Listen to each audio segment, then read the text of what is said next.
Hi everyone, and welcome to JCCC Voices. I'm Emily Bierman, and we're going to welcome Mary Jean Billingsley to the program today. She's a program director in our Learner Engagement Division here at Johnson County Community College, but twice a semester she also offers a dining etiquette program for our students. During a 4-course dinner in the college's Capitol Federal Conference Center, student participants learn how to conduct business while engaging in conversation and eating soup correctly. Many job interviews are conducted during a meal or a social event, so knowing appropriate behavior can make the difference for students in a competitive job market.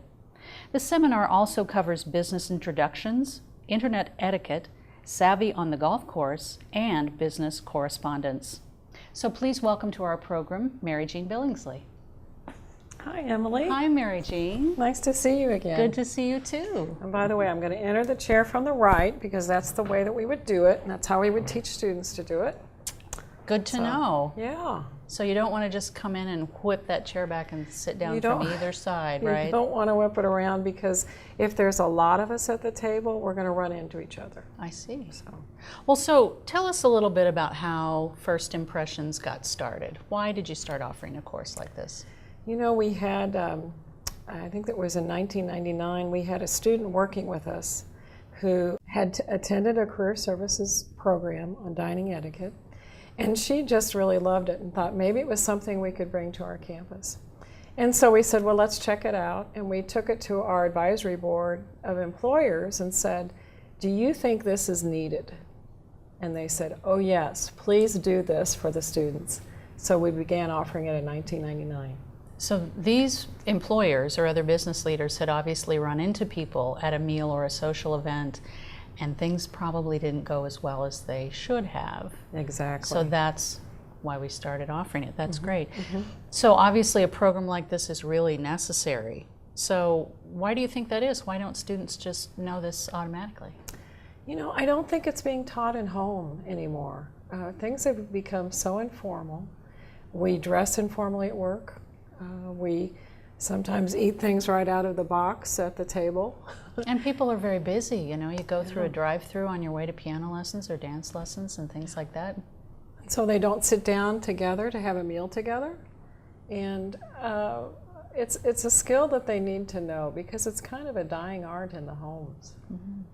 So tell us what students learn during these sessions. Well, they learned what I just did about how you would enter a chair and meet someone appropriately. And we shook hands when we you came shook in, hands. so that's also part of that. And we even practiced that because sometimes people are a little nervous about shaking hands. Yeah, a little limp or do the fish handshake or whatever. And then we teach them in a very formal setting how to relax and learn about the appropriate way to use the silverware, how I discuss things at the table, what's appropriate conversation, and how I handle my phone too, which is another big issue. Oh, I see. Yeah. Well, so talk about conversation, because I'm sure there are things that you probably want to avoid if you're talking to a potential employer. Yes. That maybe if you're just with your friends, you would go into great detail about. Yes. With conversation, we tell them to be mindful of the conversation and not talk about certain subjects that might be controversial. For instance, religion, politics. Right now we're getting ready for elections, and that can cause all kinds of controversy. And you don't talk about sex either, which most students understand, but we bring that up just in case. Just to make sure. Just to make sure. So then we say, okay, then what do you talk about? Well, you can talk about the weather. You can talk about what movie have you seen lately. How long have you lived in the area? Why do you like Kansas City? You know, those kind of things. Okay. So tell us a little bit about how to introduce yourself, and maybe if you bring someone, how those introductions happen. All right. If I was introducing myself to you and I had a companion with me, I would say, Emily Bierman, I would like to introduce to you Sue Johnston. Sue and I are working on the Learner Engagement Project, and Emily works in our Performing Arts series, and then have the two of you shake hands. Okay. So hopefully she will catch your name if I say Emily Bierman, I'd like to introduce to you. And I think the easiest way to remember that is to think of like, happy birthday to you, I'd like to introduce to you, and then you know whose name to say at the beginning. That makes sense. Yeah. Okay. And so to use people's full names, Yes. mention what they do, and Yes. put it in some sort of context for the people that are meeting one another, so that if they have something in common, maybe that'll spark some conversation as well. Exactly. Then they can feel comfortable with one another. Great. Now, if I didn't remember your name, which can happen, I have my companion with me, and all of a sudden I'm like, I forgot who you are. I don't. Me? I know it's hard to believe, but instead That of happens so often. it does. Right. I mean, you could know someone for years, and all of a sudden you walk up to them, and for some reason you can't remember. So I would say, I am so sorry. I'm having a rough day today. Can you help me with your first name again? Something like that. Because if you fake it, it's not going to work. So you shouldn't say, gosh, I've forgotten your name. Exactly. You don't want to say that, because that makes it feel like your name is not important, and nor are you. But if I say I'm having a bad day, it's on me. Well, so how do these skills kind of go to other locations? So if we're not seated at a table and we're playing golf. We're playing golf, okay? We're playing golf. Golf on the etiquette on the golf course is pretty. There's a lot of rules and regulations with that, and Really? yes. And what I think sometimes people are kind of surprised by is that they may be in a situation on a golf course where they know someone is cheating. And so we talk to students about how would you handle that, because no one really is prepared for that. But sometimes that can happen, and we want them to know how to respond or what they would say or whatever. But you certainly don't play a ball through to try and hurry up the group ahead of you. Everything is done That in could be sequence. dangerous, That's yeah. dangerous. And there's all kinds of information that we use through the Professional Golf Association about how you take care of the course, if you do anything to hurt the turf, or how you handle the ball, how you conduct yourself afterwards in the clubhouse, those kinds of things. Okay, very good. All right, so what you're talking about is really helping people relax and feel confident so that the meal goes smoothly. So let's talk a little bit about what happens during the meal. Okay. When we are sitting down at the meal, the first thing we would do is look at our place setting, and there's a lot on this table, so it's kind of overwhelming, but it really is simple when you know how to go through it. And the basic rule of thumb with this is that we're going to work from the outside in on our courses with the silverware, and our last course we go to the top and use our dessert fork. Okay. So that's how we address it. The butter plate is often kind of a confusing thing, of the bread and butter plate. Well, which one is mine? Which one is yours? That happens with drinks too. Yes, it does, yeah. especially if it's all around the table. So if you look at this and think of a BMW, not the car, but if you look I at was going to say, I can't remember what that logo looks like. Yeah. Okay. But bread, meal, water, or wine. Aha. So then I know my bread plate's on the left, my meal's in the middle, and water or wine on the right. And another way you can do it is if you put your first finger and your thumb together. I have used that Have you very used that? technique. Isn't it? Yes. This kind of helps people remember it's Yeah, an it's a little essential B. thing. Yeah, and a little D for drink. Yeah. But another key thing. I don't actually do that at the dinner table. Oh. I try to do it surreptitiously so Yeah. people don't figure So it it's out. not real obvious. Yeah, that so I'm you're not putting- casting a spell or anything like that. Yeah. It does kind of help people remember it. But then another key thing is the napkin. And the napkin we would take out. This is a nice linen napkin, and we'd fold it in half. And then that fold goes at our waist. And that's how we use that napkin. So we'd want to do that before we begin the meal. And the napkin is always on your right. Yes, it is. It's always on your right.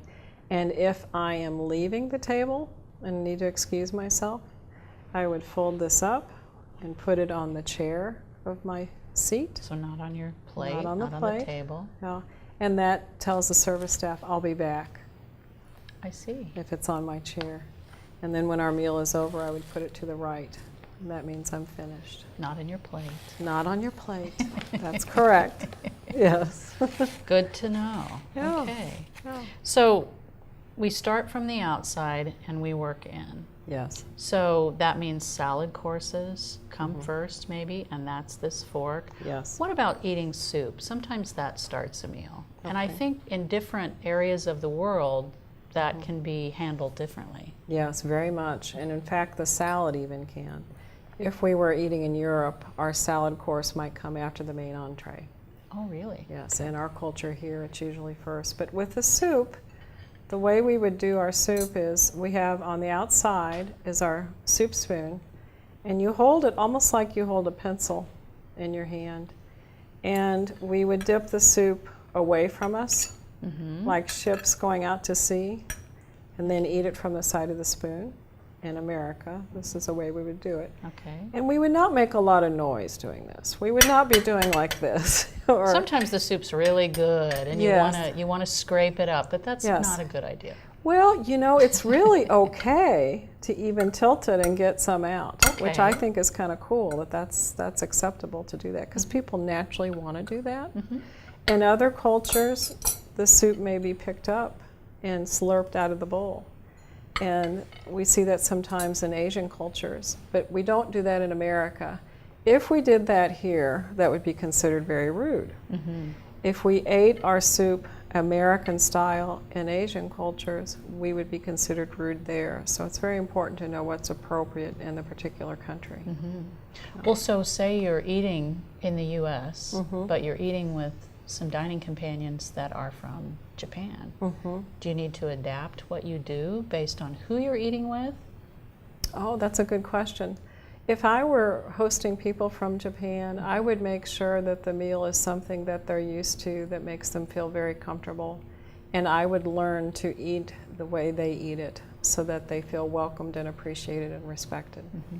Yeah. Very good. Tell us about some of the things that really turn off the people that you may be eating with. And if that person is a potential employer, that's a really bad situation. Sure.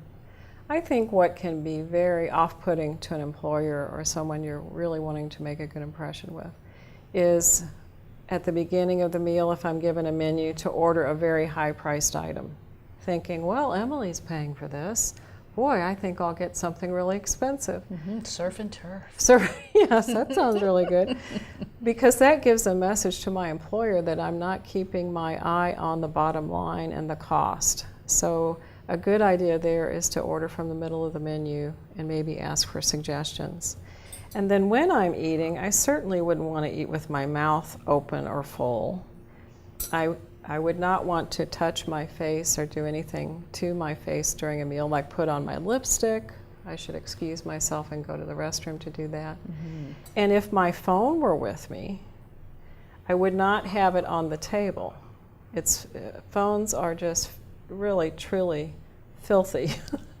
They really are germ attractions. Germ-ridden? Yes, germ-ridden, Germ-full? Yes. Yes. And so we wouldn't want to have it on the table, but also that gives a message that this is more important than you. That phone needs to be turned off and out of sight. And the only exception to that is if I had someone in the hospital and I was expecting a call. And I would tell you ahead of time, by the way, I may get a phone call. My mother's in the hospital and she's having surgery today. And if that happened, I would say, excuse me, and leave the table and take that call out in the hall, away from the table. So phone etiquette is probably the newest piece of what we're talking about here. Yes, absolutely. Are there other phone rules we should know about? Yes. I often tell people to think about the message on your phone. If I were to call you and get your voicemail, what am I listening to? And if you talk very quickly and it's hard to hear or understand, that doesn't help me stay in touch with you or want to get back in touch with you. Sometimes with students, they might want to have their favorite song as the ringtone, and someone else may hate that song. So you want to do things that are fairly in the middle on that, like just a standard ringtone, and a message that says, I'm sorry, I'm not able to take your call right now. Please call me back at this number, or some kind of message that tells them you want to talk with them. Not something that's, here's the beep, you know what to do. That Yes. sort of thing is not appropriate. Not appropriate. And we've had that. So, that's not a good one either. All right, so that kind of goes along with social media. You know, don't put things Yes. on your Facebook profile you might not want your employer to see and things Exactly. like that. So, Yeah. very good to know. Yeah, that's all part of your impression. So let's move ahead on our meal. So Okay. what are the other key skills that can make a really favorable impression as you move through the meal? Well, I would probably not want to salt and pepper my food without tasting it. Because that, if you're my host and maybe you picked a special dish that you know the chef creates just beautifully, and the first thing I do is put salt and pepper all over it, that's kind of an insult. So I should always taste the food before I use salt and pepper. But if I was using it, I may say to you, would you please pass the salt? And you would pass both the pepper and the salt together. Okay. So. And why do you do that? Because they're considered married, if you can believe that. Oh, really? How sweet. Isn't that sweet? The salt and pepper are married, and they're always handled together because you may end up wanting the pepper too. But they're considered a duo. They always go together. I see. And if we were at a full table, Emily, we would be passing around counterclockwise. So pass to the right. Pass to the right. Your napkin's on your right. Your drinks are on your right. A You lot of should things pass are to on the right. You enter Yes. your chair from the right. Yes. Okay, good It's to all know. on the right. What else on the table is important?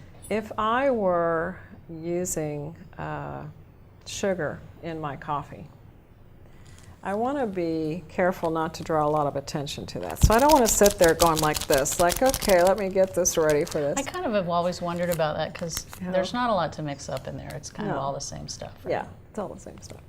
So instead of doing that, I might get my sweetener, and I would open it up part way and put it in my coffee. And then the question always comes up, well, what do I do with this thing? Well, then I would just fold it up and put it underneath the saucer so that I don't end up with like a trash pile around my plate. The same thing with the creamer. This is a little bit harder when it comes this way, but I would put it in my cup and I would try and put it off to the side, not out in front of other people's views of my plate. And this is if you don't have a pitcher of cream that you can pass, again, counterclockwise around the table. Yes, thank you for asking that, because let's say this was the cream. If I had cream, I would want to pass it if it had a saucer under it with the handle toward you, so it's easy for you to grasp with. I see. Yeah. And then if I wanted coffee, which I did, I was preparing for my coffee here, then I would go ahead and allow my server to serve the coffee. I would keep my hands to the side. But sometimes people think if they don't want coffee, they're supposed to, whoa, turn this over, and like I just did. And you don't do that. You leave it sitting up, because if you don't want something, you just say, no, thank you. Now, see how I poured that on the table? Now, what I would not want to do is go, oh my gosh, Emily, I just spilled that all over the table. I'm so sorry. Are you okay? We don't do that. Okay, so I messed this up. I've got cream in the saucer, and it's kind of messy here. But all I would say is, oh, I'm sorry. Now, would you like to have some bread, Emily? So deflect. You deflect. Distract. You distract. You don't bring attention to yourself. I see. One time we had a session where someone was using the salt and pepper. They turned the pepper over, and the whole thing emptied out on the table. My. And the person got very upset, as you would. It's kind of scary. But it was great practice, because this is the kind of stuff that happens. So we just said, you know, all we would do is ask your server to bring you another entree, and they did very quickly and quietly, and no one else commented on it the rest of the evening. So that's kind of how that's handled. I see. Now, what about hot coffee and a spill? And a Then spill, somebody might somebody actually could get be hurt. affected other than yourself. Sure. If this were hot coffee, and particularly if I'd spilled it on you, pardon me, I would say, I am so sorry, and I may accompany you if we wanted to excuse ourselves and go to the restroom and see if we can apply cold compresses. I would offer to pay the cleaning, the dry cleaning for your clothes. Okay. And probably also write you a note and apologize and say thank you again for your kindness or something like that. Okay. Yeah, because hot coffee we know can be the cause for all kinds of problems. There have been lawsuits over that. Yes, there have. Okay. Yes, there Well, have. so let's talk about bread. Okay. And then the bread plate and buttering bread and. Okay. The bread, if you could pass the bread over. I feel like I'm reaching around here. Yeah, it's kind of hard. And sometimes when there's a round table, it seems like it is, it's like an Olympic leap to get to the bread or Sometimes something. the tables are large and everything's in the center. Everything's in the And center. I'm a short person, so I Yes. often have to kind of launch Yes. myself to grab things like that. But Yes. that's understood. That's okay, and I think it's okay to stand and just say, excuse me, and go pick it up. But with this bread, what we would do is just take it out, put it on our bread plate, and then I'll give that to you. And these are nice soft rolls. They're pretty easy to deal with. They're not crunchy or crumbly or anything. But what we would do with this is we would just take a pinch of the roll, just enough to eat, a bite basically, and this is our butter knife, use it to put the butter on the roll, and then eat it. Now, So what about cutting it in half like it's a hamburger bun and buttering the whole thing? Yes, we don't butter the whole thing. We don't cut it all in half and slather the butter all over. It's so good that way. It is so good that way. And it's so efficient because you just do it one time. But truly, this is the appropriate way to eat it. And sometimes it makes you think, well, there's not going to be enough butter if I'm buttering each little piece, but there is. If you just use a little bit, it works out very Just well. ration. Yes, ration just your ration. butter. You ration your There butter you very go. nicely. And the real secret here to me is doing these things while you can carry on conversation. So that's Yes. where your program really becomes so important. Yes. And being comfortable and being relaxed is so important, is you're thinking about all these things, but you're still able to maintain that comfortable, relaxed conversation and Yes. make people feel valued. Exactly, because the attention is to the person. It's not about the food or the meal. It's about that person and the business that you're conducting. And you want to always be sure that that's where the focus is. I see. Yeah, that's very important. Anything else on the table that we haven't covered? Well, I could show you with the silverware how you hold them. Okay. All right, I'm right-handed, so I will show you American style. But I'm putting these in the palms of my hands, and they're resting on my first finger in both hands. And then what I do is wrap my fingers around it, turn it over, and my first finger is on the curve of this fork, and then my first finger on my right hand is on the top of this knife. This gives me greater control when I'm cutting, and this would be the appropriate way to cut. If I had a piece of meat here, I would put these tines down and cut behind them. Okay, so that's kind of a guide for you as far as how large a piece you want to cut off? Yes, not very big, and you would only cut about 3 pieces at a time. We don't go chop, chop, chop, chop, chop, and do like a Vegematic and cut everything up. We just cut a few. And then my knife goes on the top of my plate. Aha. Once we use a utensil, it never touches the table again. It always is on a plate. And then I would transfer and turn my fork over and eat like that. So this is not something where you hold onto the knife and fork the whole time and Right. do this with only your left hand into your mouth? Correct. And the entire knife goes on the plate. You don't Yes. lean it or... No, Okay. because it'll fall off. But if we were in Europe, European style would be what you just described. Oh, really? Okay. Yes, and it's very efficient. It's kind of fun. So if I were eating European style, I would do the same thing. I might use sauce and stuff to kind of push food onto my fork, and then I would eat it tines down like this. This is called convey, and I would eat it that way into my mouth. But I never put these down. I just hold them unless I'm resting between bites, and then I might lay them on my table or my plate like that. Yeah. So it's kind of fun to learn both ways. That's true. Yeah. So that's Just depends on where you are and who you're having your meal with as far as how you conduct even that. Yes. I Yes. see. And so then when you are done with your meal, Yes. how do you How do convey you- that to your server? I mean, do you have to make a big X, or how do you do that? Yeah, like, I'm finished. Yeah. Let me remove that soup. If I was finished with my meal and I was looking at my plate, I might think of this plate as a clock with, 12 up here, 6, and I'm doing this backwards, so 9 and 3. And I would leave my utensils like this with my fork and knife turned over and the blade turned in on that knife, and that means I'm finished. And it's kind of almost like a 10 and 4 position, the direction that's going. And that means I'm finished. And a good server will know that. And they will just say, are you finished enjoying your meal, and take it away. And sometimes they won't even say that. They just will know and will take it because of what you've done there. Okay. Yeah. Regardless of the food that might be left on your plate or whatever, that's kind of a universal sign. Yes, it's a universal sign. Most servers, though, are going to be concerned about taking something away before you're finished. So they'll err on the side of asking you. Okay. And if they've been trained, they won't say, are you done? They'll say, are you finished enjoying your meal?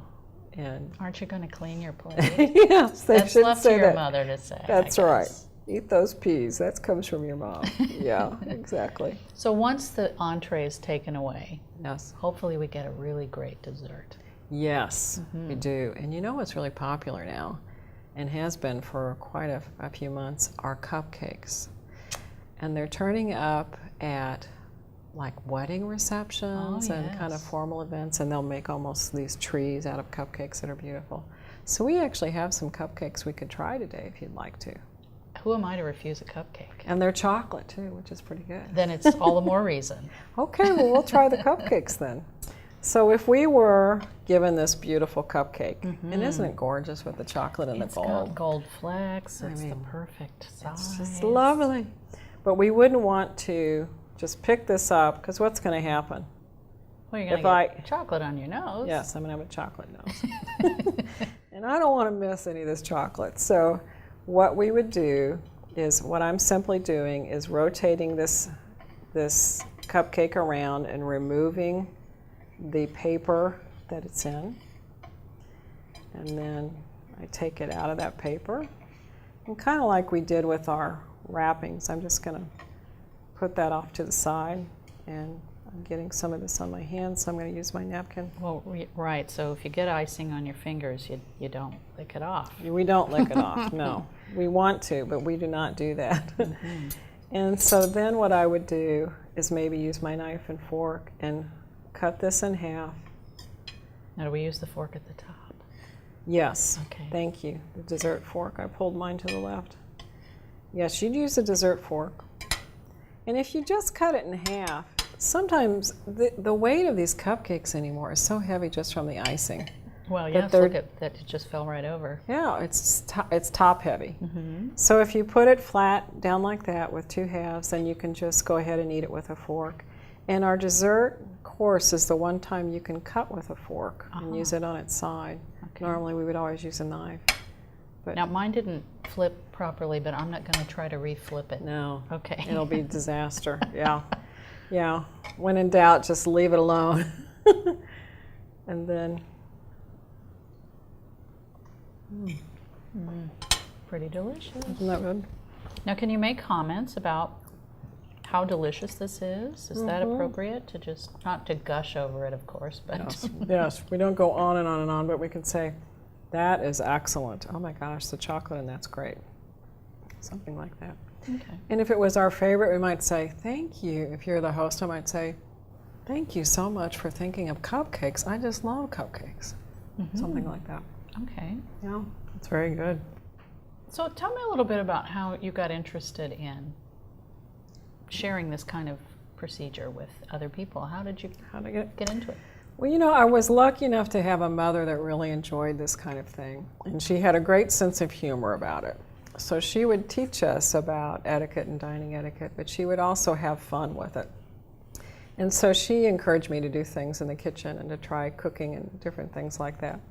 So I took some courses in this, and then when we were putting together our program here at the college, I found that I could go get training. So I went through the Protocol School of Washington. I see. And spent a week in training on this. And it was really fascinating because there were people there, about 40 people in our class from all different countries. And it was a great opportunity to learn all new kinds of things that I hadn't been taught before. So I've been doing this for 12 years, and I'd have to say, Emily, every time I do it, I learn something new. Because someone like you will come and bring some of your experience, something that you've had happen that benefits everybody that's in the training class, and then we all learn something new. So it's really been a fun thing to do. I bet. How can students get involved in this? Because this is truly a program that you do for students here at the college. Yes, it is. It was designed for students and priced for students. So we offer this in October and September, actually, of this year. We're starting a little bit earlier. They will sign up online. So if they go to the JCCC website, on the front page of the website, under Shop JCCC, there's a place where conferences are listed, and it's listed under there as First Impressions. And they can register online. It's very easy to do. And how much does it cost? The cost is $20. Wow, And that's pretty amazing. I'm really proud of that because And what does that include exactly? I mean, obviously the etiquette, but as far as the meal is concerned. it's the most delicious training on campus because it includes four courses. So we'll have a soup or an appetizer course, we'll have a main entree, we'll have a sorbet or a palate cleanser in the middle of our courses. We'll have bread, and we'll have, depending on how we do it, we might have the salad after the entree, and we have dessert and coffee and iced tea and water. Wow. So it's a wonderful value. For $20. For $20, yeah, it's excellent. Yeah. Well, thank you so much for sharing this with us. This has Thank been a you. delicious experience. Well, thank especially you. the cupcakes. I know, we got to end with chocolate, which is the best. Absolutely. So I appreciate it. It's been fun. I appreciate it. Thanks. I bet. Yeah. And thanks to all of you out there for tuning in to JCCC Voices with Mary Jean Billingsley. I'm Emily Bierman. We'll see you next time.